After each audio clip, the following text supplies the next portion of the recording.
Update muna nga tayo sa PBA, partikular na sa magiging rematch ng Barangay Ginebra at Rain or Shine. At eto ngang si Coach Yeng Guiao ay planong muling talunin ang Barangay Ginebra. Samantalang kailangan talagang bantayan ng Barangay Ginebra ang point guard ng Rain or Shine na si Felix Lemeti. Ngunit bago yan, pakipindot naman ang like, subscribe at ang notification bell para updated ka sa lahat ng aking ina-upload. At kung gusto mong magpa-member sa aking channel ay pindutin mo lamang ang join at automatic ka na sa mga shoutout. At isa ngang malaking shoutout kay Katz Aquino at gay na rin kay Malyari Mascariñas, kay Arnold Salazar ng Tarlac City.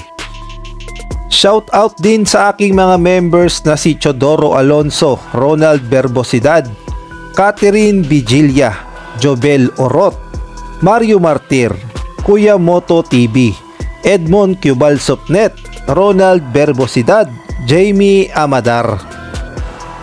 Bukas na nga ang ikalawang paghaharap ng Barangay Ginebra at Rain or Shine sa ganap na 7:30 PM sa Smart Araneta Coliseum. Alam naman nating lahat ang unang paghaharap ng Barangay Ginebra ay nangyari nga noong August 23 sa Candon City, Ilocos Sur, kung saan masasabi nga nating nahirapan talaga ang Barangay Ginebra sa Rain or Shine. Hindi naman natin masisisi ang Barangay Ginebra dahil nag-a-adjust pa lamang sila dahil halos bago na ang kanilang mga players at wala pang team chemistry at hindi pa masyadong ma-execute ng maayos ang gameplay. Samantalang ang Rain or Shine naman ay swerteng-swerte sa kanilang rookie na si Felix Lemeti at gay na rin kay Kaylan Kyongson at napakaganda din ng kanilang play. Kaya naman ang naging resulta ay tinalo nga nila ang Barangay Ginebra. At alam naman nating lahat na ang Rain or Shine ngayon ay masyado nang nakakatakot dahil sunod-sunod ang kanilang panalo. Nasilat nga lang sila sa San Miguel Birmen by 1 point at bukod pa doon ay wala na nga silang naging talo at masasabi nating napakalakas talaga ngayon ng team ng Rain or Shine. At kailangan talagang bantayan ng Barangay Ginebra sa kanilang ikalawang laban kontra Rain or Shine ang point guard na si Felix Lemeti. Ito nga ang masasabi nating pamatay sunog talaga ng Rain or Shine.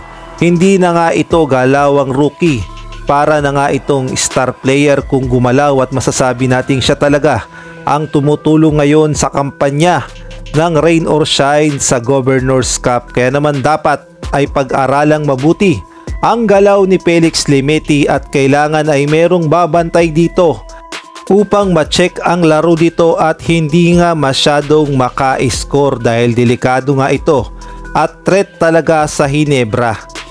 At ito pa nga ang matindi, ang plano kasi ni Coach Yeng Guiao ay madalawahan ang Barangay Ginebra o talunin bukas ang Barangay Ginebra. Dito raw kasi mapapatunayan kung title contender na ba ang Rain or Shine kung matatalo nila ang Barangay Ginebra. Ang sabi nga ni Coach Yeng Guiao, parang gusto ko nang maniwala na contender kami pero hindi pa ako convinced masyado. Tignan pa natin, medyo maniniwala na ako kapag nadalawahan namin ang Barangay Ginebra.